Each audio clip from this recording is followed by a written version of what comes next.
Hi, everybody. I'm Raina Nielsen from Blue Cypress Books, and welcome to Book Banter.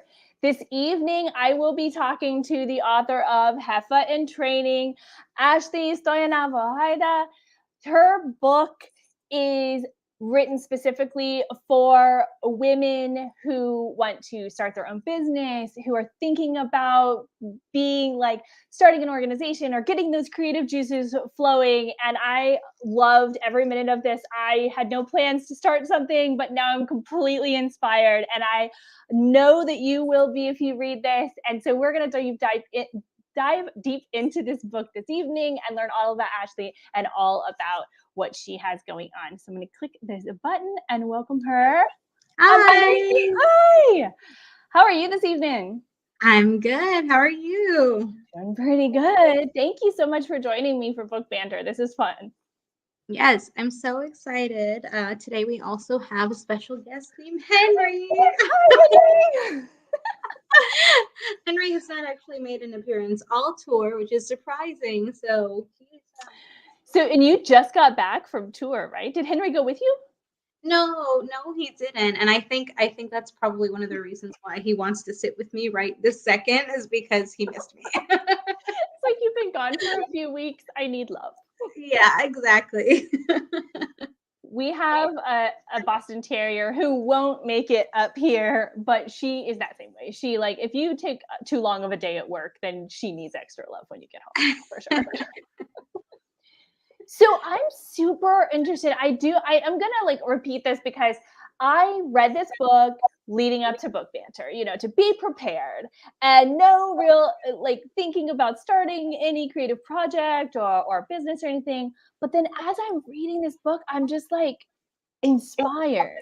You have such great information, but you also have these like anecdotes from other women who have started businesses and or organizations and like that combined with these like practical tips to actually like get this stuff moving forward. I feel like I need to do this. Like so good job, excellent job. And also like how did you get here, maybe is where we should start, because did you wake up one day going, this is the book that like I want to read, or how did you get to writing this book? Um, okay. Well, I've been reflecting on this a lot because I also, aside from just putting out a book, I just turned 30. So when you turn 30, you start analyzing the crap out of your life and like, how did I get here? Why am I doing this? Am I doing the right things? Like, am I on the right life path?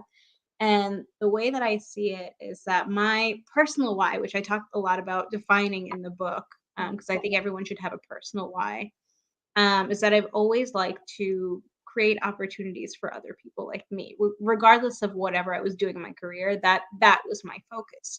And in the very beginning of my career, I actually started in the music industry as a singer songwriter, and that kind of led me to building out my first business, which was my nonprofit organization called Women Crush Music. And it really kind of started by accident, just as a need for this safe space to connect with like-minded women songwriters in a new city. It was when I had first moved to Portland, Oregon, right outside of college, and I started putting on these monthly events to just meet other women songwriters and share resources and collaborate. And it turned into an international organization within a year with a community of over 10,000 people, 50 volunteers, and ongoing events in 16 international cities. So it grew quite quickly. Because of my background, all I knew how to do at that time was promote, promote, promote, promote, because I started in music PR. That's what I went to school for. I studied media communications, and I didn't have any other business skill that I knew of. That I Right. knew of. I'll just say it like that. And so on this journey of being a first time founder and things growing so quickly, it's people think, oh, it's so impressive that you grew something so large so quickly. And it is, but it also kind of turned into a hot mess because between year 2 and year 3, it hit a point where I had grown the organization so much that I couldn't grow it anymore because I had never built this foundation that I talk about building in HIFON training. And it was at that point in time where I started to look to all of the business books that were out there, the Start with Whys, the Girl Boss, the Girl Code, the this, the that. And some of them were great, but I also felt like I wasn't really able to connect with the authors of a lot of these books. And that was kind of when I started feeling like, well, it would be really cool to have a book that walks you through all these foundational elements, and shows you how to set things up, and also not written by an already wealthy old white person. Yes. and um and so I kind of sat with the idea, and I had always known that I was going to write a book in my life. And it was around that time that I was like, well, maybe this person to write this kind of book should be me. I mean, why not? Mm-hmm. I'm a diverse author. The word Latinas are not really represented in publishing or in a lot of industries, and I thought that would be kind of cool. I think people could connect to my story. And I'm a creative. I didn't go to business school. And so I just started to think about it and started researching, Googling like how to publish a book. I got a lot of, you have to find an agent, and you have to start pitching publishers and this and that. And so I started pitching agents, and I got a lot of rejections and people telling me, oh, it's too niche of an idea. Like, we don't know if there's enough of a market, blah, blah, blah, blah, all these things. And then later on, I met with a book coach, and I got even more discouraged because she said that it wasn't going to be a good fit for any kind of publisher, whatever. Anyway, she didn't get it. She didn't Right. get the Yeah, didn't get it. That's what that sounds like. Yeah. And so I put it on hold. I kind of tabled the idea. Life happened, COVID happened, and just a lot of things. So much happened. And at the end of 2020, I was doing a project for one of my clients. I'm a business development consultant. And I met accidentally an editor for Mango, for my now publisher. Mhm. And we were just talking, and she was asking me a lot of questions about myself, and I just thought, like, this girl's cool, like, maybe she wants to be friends. And then she was like, oh, I really like your vision, and everything that you're working on, like, are you writing a book? And I was just like, yes. Yes, I am. And I'm gonna send you my proposal tomorrow. So I did not know what to do next, really, because I hadn't looked at this proposal that I had, and I'm putting that in quotation marks because it was a very light definition of a proposal. I looked it over. I hadn't looked at it in probably like over a year, and I stayed up all night working on it. I sent it to her the next day, and she loved it. She loved it, and I'll be honest in saying, people were hesitant about publishing the book because it really does go against a lot of what traditional publishing is about, and does, and it is very niche. You're writing a Yeah. book for women, and specifically from a Latina lens, featuring other Latinas in Spanglish. Like, there's a lot of new things about Jefa. Um, and I think this book now, it's doing well, and I think it really proves that um, there is a market for things like this, for specifically Latinas. And yeah, that's kind of how I got here. It all just kind of happened. I would love it. Well, and what's so interesting about that is people are telling you that there's not a market or big enough market for this book. And at the same time, you're sitting on this knowledge from Women Crush Music where it's like, wait a minute, I I have all of this. Like, obviously, like, it just took off because there are so many people that it's speaking to. And that's not just because it's music, people like music. It is because there is that Latina community that is waiting for someone to see them, Yeah. someone to put out resources for them, and an actual, like, a meetup or a group or Zoom meeting or whatever it is, message board that's talking to them and helping them and understanding. So it's like you're sitting on all of this information, and at the same time having people tell you to your face there's no market for something. Well, that became even more of a fact when I started working with the Mujerista in 2020, right before I got in touch with Mango, and I started working with all these Latina entrepreneurs every day, talking to them about their businesses and about what they were missing. And I was like, okay, what podcasts are you listening to? What books are you reading? Like, how are you getting your knowledge? And so most of them would be like, well, I don't know. Or they would mention, the same 3 to 5 books that we all have read and are just like meh about.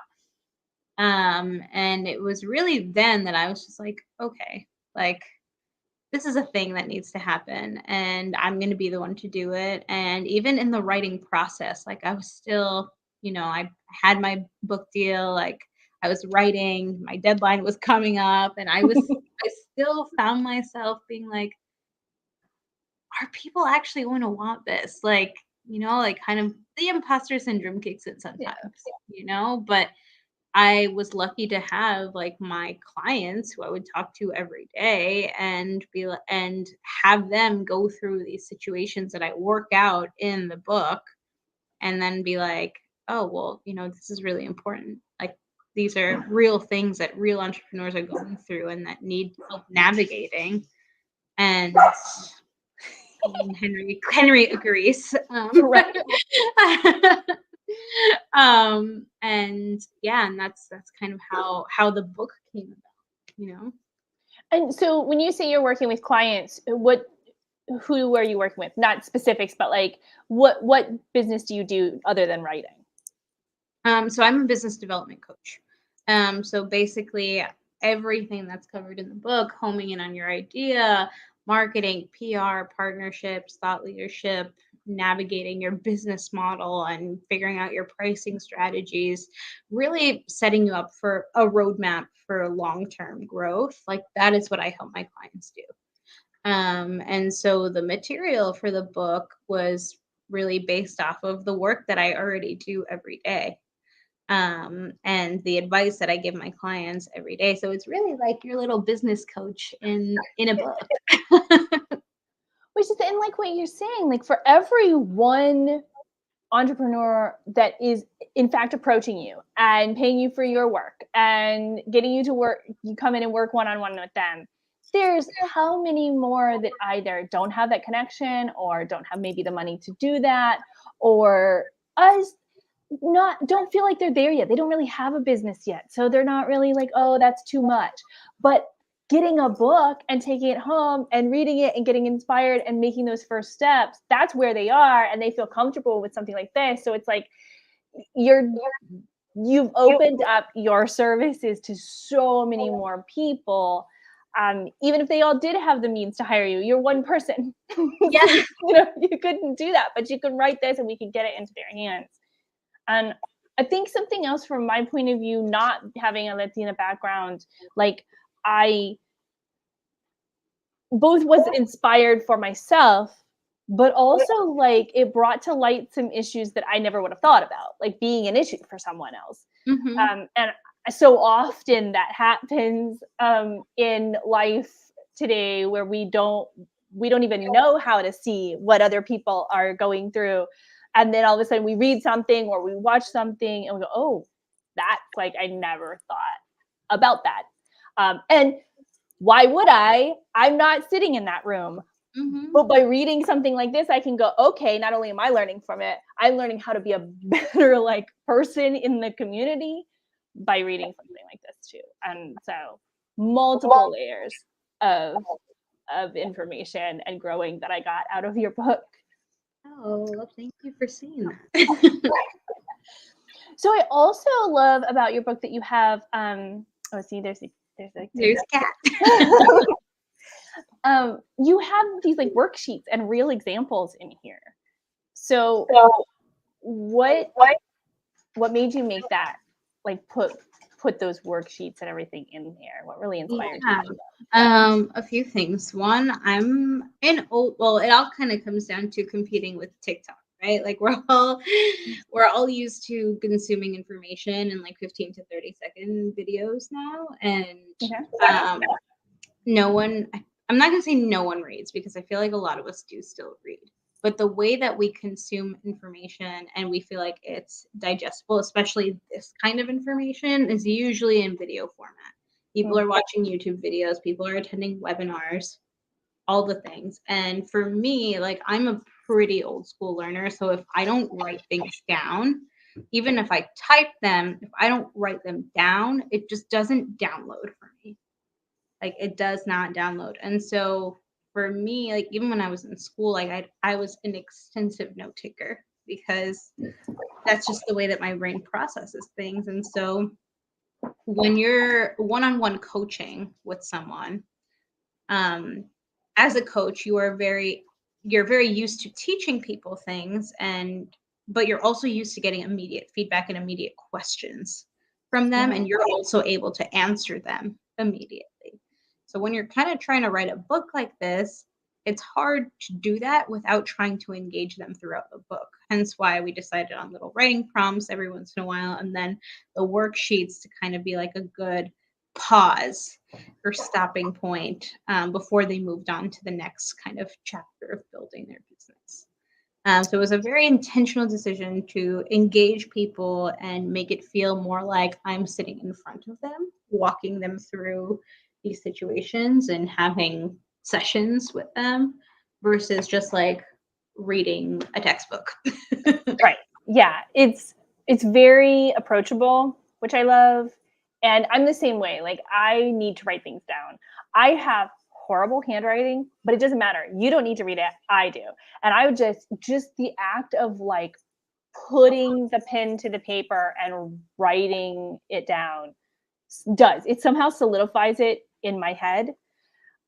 So these worksheets are exactly what I need. I need something like that. And the fact that you have like real examples, like you'll have some of them like filled out, like here's, it's not just a column with a header. It's like a column with a header and an example. And I'm like, yes, okay, that's the kind of thing you're looking for. Good. Let me actually write that down. And I imagine like if you are in with a client, or maybe you're doing a workshop for multiple people, that's what you do. You got a whiteboard or you got a PowerPoint, you literally are like, okay, what's an example, let's put that out. And this allows you to like do that, which I love that you made that, because and I think you say this right in it. And creative women, and I think creative people do, like, they need those different ways to like retain that information. Creative people are not just like sit in the back of the room and listen to the thing and now we've got everything. We're like, Exactly. how could I engage with it? Like, Exactly. yes, I'm always like, when any kind of workshop or any kind of anything, I am the dork that's like, yes, I will volunteer to stand up there, because it's the only way I'm gonna like truly like get this information. Yeah. Yeah. And I wish I had also known that about myself, like, earlier on in life. I was a theater kid, so I did not know I was learning that way, but I was like still the one that wanted to get up and, be engaging. And then at some point I realized, oh yeah, I learned better this way. So it was a roundabout journey to come to that. So you were mentioning maybe doing more worksheets. Like I didn't look into this, but I almost would love downloads to be able to print them out myself or something. Just even the ones that are in the book, so that I had more, like I could just, oh, screwed that up. I need another one. Yeah, that's something that I'm going to remind Mango about, because the people so I haven't actually listened to it, full disclosure, but people who are getting the audiobook, like, how are they supposed to navigate all of the worksheets and stuff? So I think, let's put a pin in that, because we want to get that out probably pretty soon. But a lot of people, I think in the last 2 weeks, the majority of the people who have ordered the book have started to read it, and have started to go through it. So I've been getting a lot more feedback now. And a lot of people are requesting like an additional workbook, which is why earlier I had asked you if you had ever done the artist way, because it's like a whole book and then it's usually sells in like a bundle with like her kind of guided journal workbook Mhm. situation. And so who knows, that might be coming. Well, definitely, yes, some sort of workbook or downloadable something that's the same one that goes, that are in this book, because that would be like, I need, yeah, my handwriting is like this. It's huge. It does not fit on these lines, but I love these examples for sure. So, where are you? Did you have a you had a book signing recently, right? I know Mhm. you've had like in-person signings. Were how being a speaker, and do you do a lot of traveling? I've been doing it, yeah, and I foresee the rest of the year also kind of being like this on and off periods of travel for sure. Did you do a lot of traveling pre-COVID Um, too? And then yeah, I mean, I'd say a fair amount. Like especially when I started my nonprofit, I would go to different cities to kind of like see what was going on with the shows there, and I would travel back and forth between Portland and New York a lot. Yeah, I would say, at least every couple of months. so, like, I've heard from a lot of people, it's kind of exciting and like a little bit scary to get back out on that circuit right now. I mean, hopefully we're like over COVID, but who knows? Like, I was always like fingers crossed sort of Mhm. situation. But I know there's more people have been getting out there and actually like doing like what you're doing, books signings and workshops, and like you're doing a lot of stuff back to back. So are you excited about that? I am. It's definitely like, the first 2 weeks after the book came out, I just did a lot of virtual events and a lot of like events like this, like virtual with bookstores, and that's cool. And people get the book plates, and like people open their books and they'll see the book plate in there, and like that's cute. Or we were giving out these cute little bookmarks for a little while, to go with the book, and it's cute to see like people start posting videos of them getting the book from the bookstore. And but nothing beats that like in-person interaction with someone who's excited to read your book, and you're there and you're able to say, "Hi, what's your name? What do you do? Do Right? you have a business right now? Do you want to start a business?" And then like write something for them that's a moment that they're probably going to remember for like a long time, or at least I hope so. I had a very honestly awesome moment at one of the events in Miami, after the panel. People were buying the book, and I sat outside to sign books, and this little girl came up to me. She was like probably like 7 years old. She was the daughter of one of the aspiring entrepreneurs that was there at the event. And she came up to me and she was just like, "I brought this for you." And she brought me like a bunch of colored pens. Aw. Mhm. She was like, "I brought these for you so you could sign people's books." And I was just like, "Oh my god, that is the cutest thing ever." And Yeah, I can't recreate that in a virtual event. it was the cutest thing ever. And then she had, I guess, her mom's cell phone, and she like shined the flashlight because it was kind of dark out. And she was just like, "Do you need me to stand here with the light?" She was 7 years old, and I was just like, "I'm about to hire you to be my manager." Right? Like, you're You doing don't need great. this workbook. You got this. Yeah, I was like, "You want to start your own business? You want to be a literary agent?" So those the that is a great age group, that like 7 to 10. I sold books at Essence Fest here in New Orleans for about 5 years at like pre-COVID. And there was this family, and they have a few kids books, and the two little kids, especially that little girl, and I think the first year she was like 7, and then like the last year we did she was like 10 or 11. And she just walked right up to people. She's like, "This is my book. What do you think?" She's in her little princess dress. I mean, she'd just tell you all about it. It was a kid's picture where she'd tell you the whole story. And she's like, I drew this one and my brother drew that one and whatever. And I'm like, they would sell out every time because that's adorable. You can't say no to like an adorable little girl in her outfit. And she's not going to take no for an answer. She's in it to win it. Yeah. So that is adorable. That is a great story. The only thing I'm thinking about now is I don't think I got a picture with her. And I'm so upset about it. She was busy using her phone as a flashlight. She was working. Right. It's like, oh, we're busy.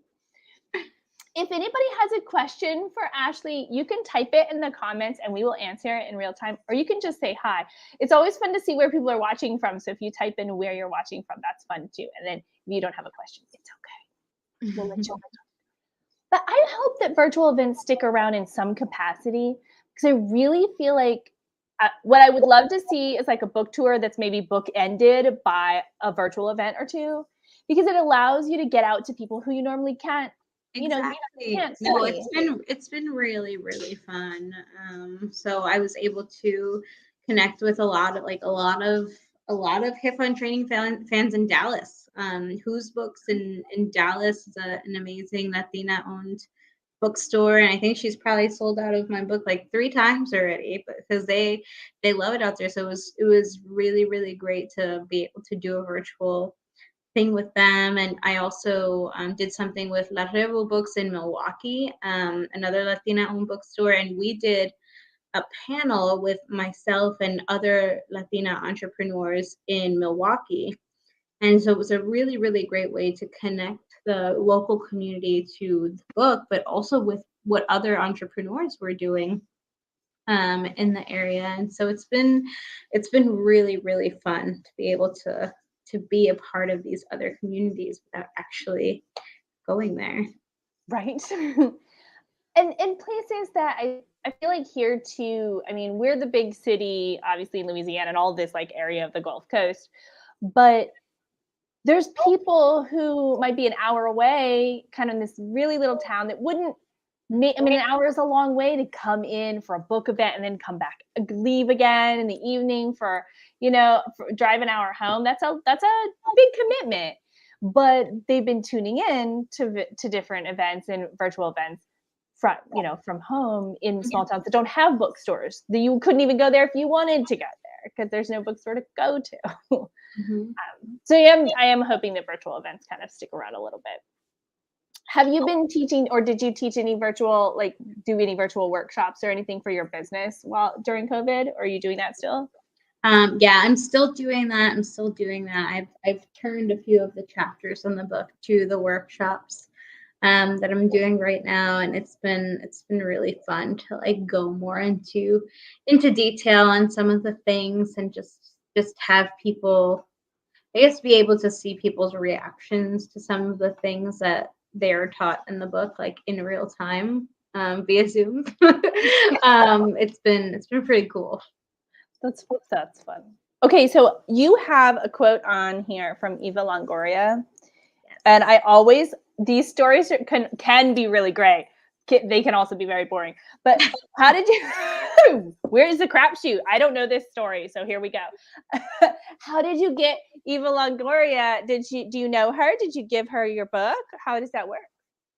So one of my clients, the Mujerista, is a very well-known digital publication and community for millennial Latinas, and Eva actually follows the Mujerista on Instagram.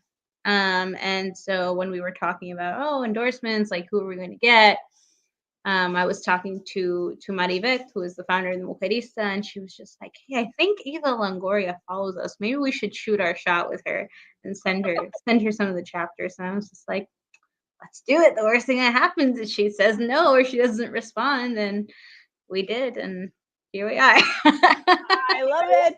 I love it. That is just like a perfect example. And I tell people this, I tell authors this, like, just ask. Yeah. Like, just ask. It's not, I mean, maybe they say no, or like you said, maybe they just, more likely they don't answer. Like, versus like, what? This is crazy. No one's going to say that. Like, no one is going to respond to you with like, this is a horrible idea. Why do you think I would do this?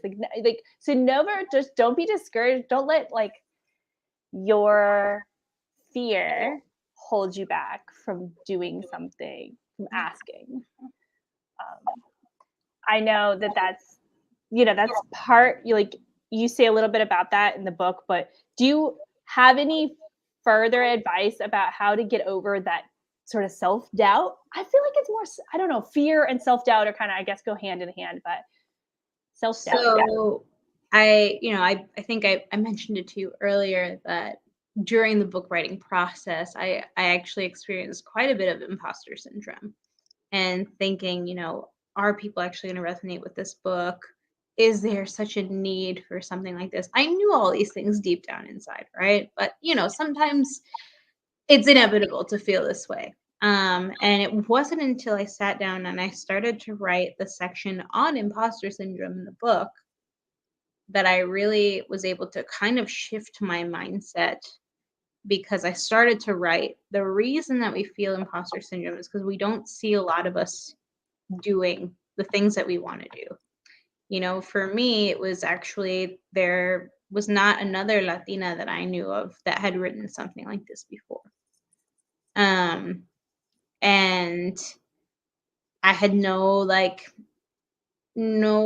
real mentor, I guess, in the beginning stages of the book writing process, to be like, hey, I'm taking this huge leap, like, how do I go about doing this?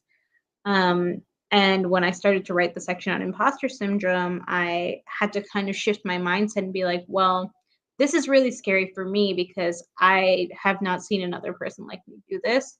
But what if I can completely shift things and make this easier for the future generation of Latina authors who might be reading Jefa in training, so that, when they're ready to publish their book, they'll be like, oh, well, Ashley did it, so I can do it too.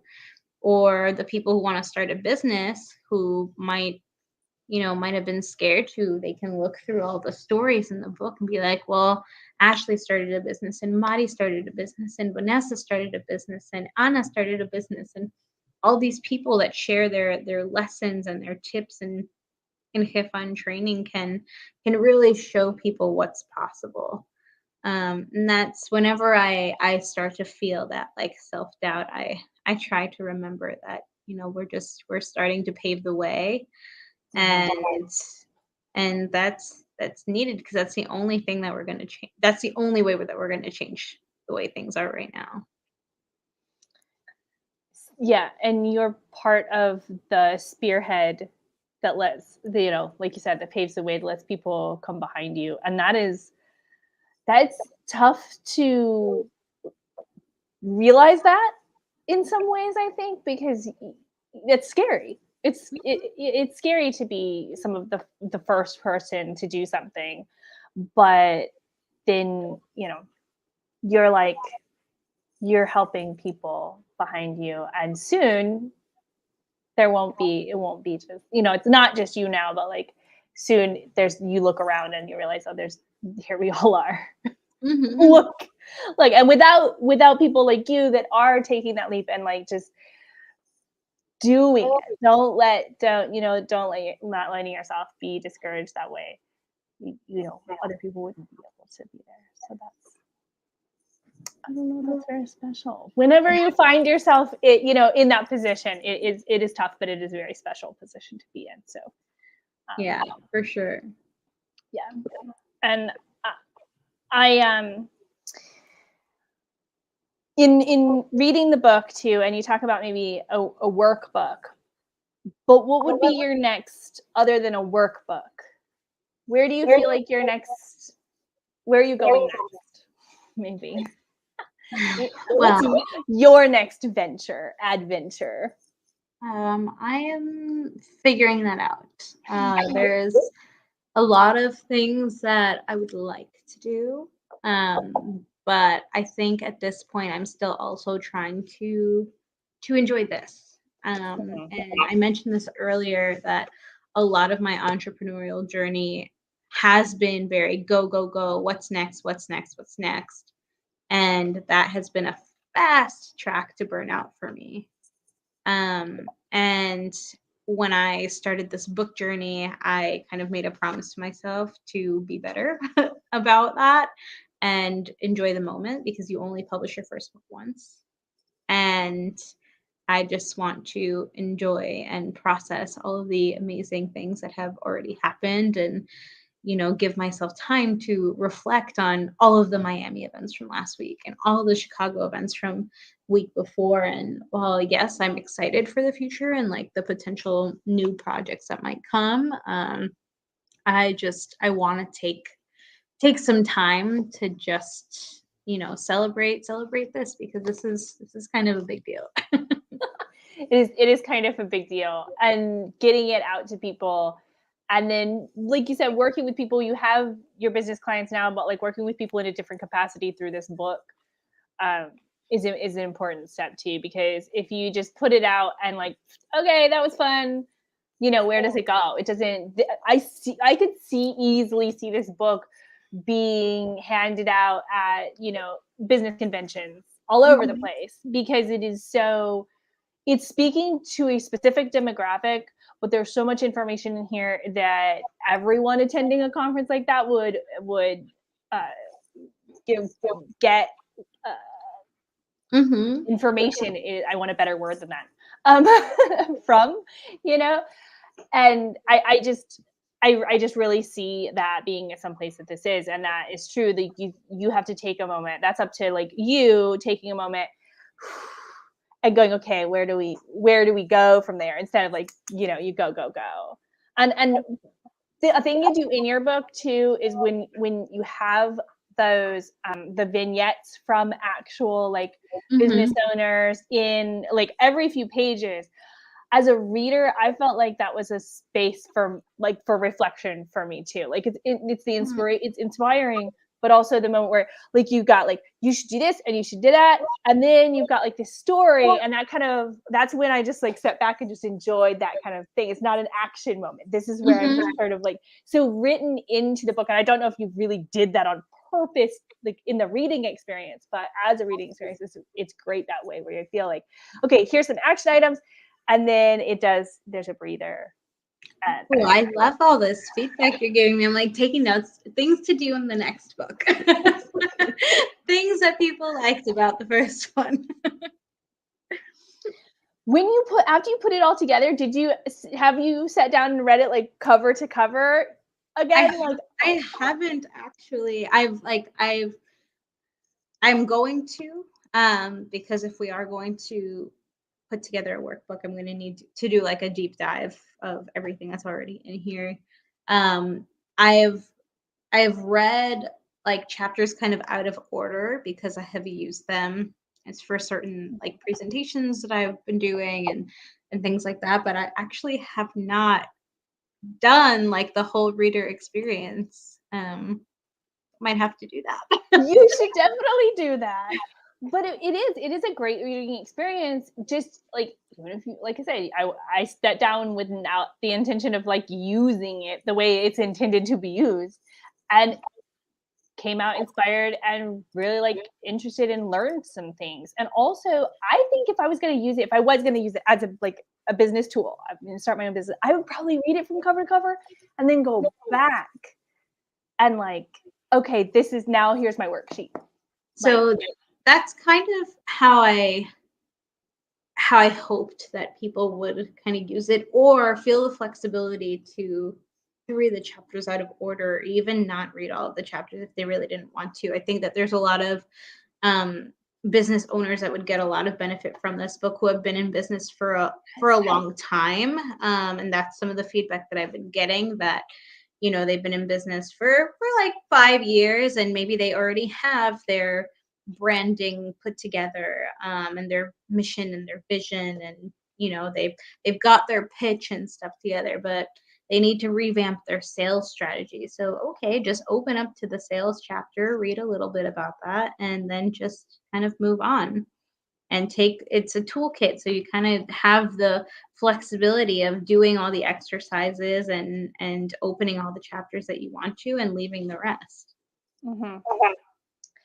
I think too, there's probably a lot of business owners that started their business reading books or, watching YouTube videos from people who weren't necessarily speaking directly to them. We're just speaking to, if you want to start a business in a very general way or to a very different crowd. And now all of a sudden, here's some stuff that's talking more directly to them. And I feel like, yeah, you could definitely pick out pieces that you that are make you feel like you're done the right thing. Maybe you're in the right space, for sure. So I'm going to put the link to your book down here in the comments. So everybody, I can see you watching. I know you're not commenting. I love that. Like I could see the number and I'm like, I see you. I know you're there. But I also wanted to just thank you for joining me for Book Banter. It was fun talking to you, and I really appreciate it. Yes. Thank you so much for having me. It was so much fun.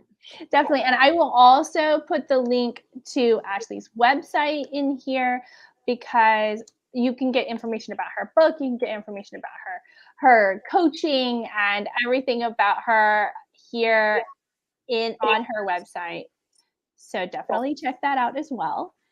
And yeah, everybody, thank you for watching. And thank you, Ashley. Thank you. Everybody have a good night. Bye.